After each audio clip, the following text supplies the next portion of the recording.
What did you find is the most important way to develop new positive habits? Personally, what I found, I'm not sure about you, is who I'm surrounding myself with. If I look at the times in my life I took the most amount of drugs, it's because I surrounded myself with people who was taking drugs almost every day. If I look at the times in my life I was speaking victimese the most, victimese, being a victim the most, right? It's because I was surrounding myself with people who's speaking victimese all the time. Always complaining, always complaining, always complaining, always saying I can't do it. That was the native language I was hearing from others. How many know what I'm talking about? So think about this. We are herd animals. We are herd animals. If I look at the times in my life I hated my life, it's because I surrounded myself with people who didn't see any value in me. So what we got to do is remind ourselves this. We got to begin to surround ourselves with the right people.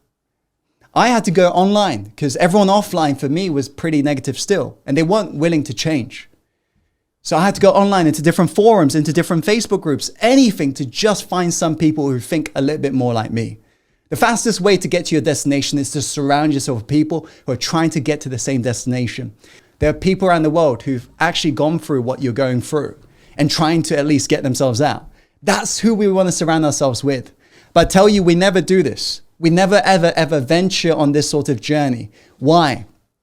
Because the less you're like other people, the less those other people tend to like you. The less you are like others in your day-to-day life, the less they tend to all of a sudden not like you. All of a sudden they turn on you. They say, are you sure you're doing the right thing? Are you sure you can change? Are you sure you can go for that goal? I heard my neighbor tried and they failed. They failed. So remember this. Everyone around you, you realize they're not really pursuing more. In fact, we didn't really even witness it. Even amongst, for example, the world leaders, witnessing them growing up, perhaps you saw even the world leaders promising they're going to do a lot, but they didn't. All of a sudden, think about this. What does that program your mind to believe? Not having a great role model growing up. It programs your mind to believe it's not possible for me to even change because look, everyone around me is not changing. So if you think about it, you could talk to most people. For example, talk to most people and you've noticed their thinking is kind of mediocre. True or true? It's just average. You go to most restaurants, the food is average, right? Look around you and you realize it's just kind of average. So why is it easy to not want to commit to changing your life today? Why is it easy to settle in a place where you know you don't belong? Because everybody around you aren't doing that. And you're conditioned to conform. You are conditioned to fit in, not stand out.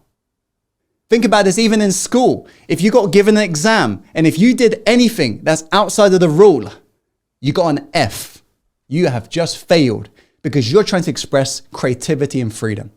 So realize living in mediocrity, being average, never pursuing more, being in mediocrity, never going for what you want, is like settling in this place. That's the journey of change. We've got so much resistance from outside. This is why we got to surround ourselves with the people who are going the same direction and go for it. That's the key. That's the key.